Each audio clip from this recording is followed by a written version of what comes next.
Advocate उमर पडसूवाले।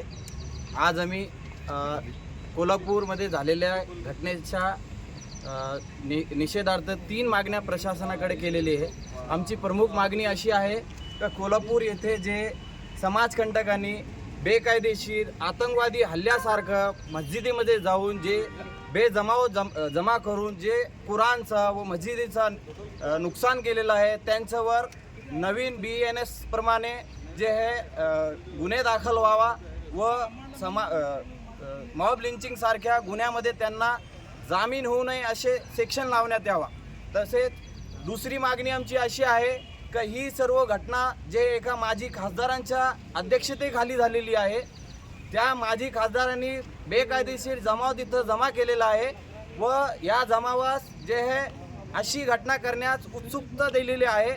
म्हणून प्रशासनावर जे संबंधित प्रशासन तिथे जिल्हाधिकारी उपस्थित होते, कलेक्टर SP साहेब उपस्थित होते, यांच्यावर सखोल चौकशी करून यांची ताबडतोब बदली करावा व त्यांना शासकीय सेवेतून बडतर्फ करावा अशी एक मागणी केलेली आहे।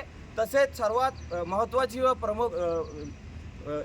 महत्त्वाची मागणी अशी आहे का ज्या गाजापूर येथे झालेल्या गावामध्ये जे लोकांचे घरं उजाडलेले आहे, त्यांचं घराचं जे हे नुकसान केलेलं आहे, गाड्या फोडलेली आहे, लहान लहान मुलांना महिलांना जे हे मारहाण करून त्यांच्या घरातील सोने लुटलेले आहे, सोने चांदी लुटलेले आहे, ह्या नुकसानाची भरपाई शासनाने जे आहे त्यांच्यावर बुलडोजर चालवून जे घटना करण्यासाठी आले होते जे माजी खासदार, त्यांच्या घरावर बुलडोजर चालवून त्यांच्याकडून भरपाई करून या गरीब लोकांना देण्यात यावा अशी प्रमुख मागणी आम्ही केलेली आहे आणि या घटनेचा जाहीर निषेध करतो।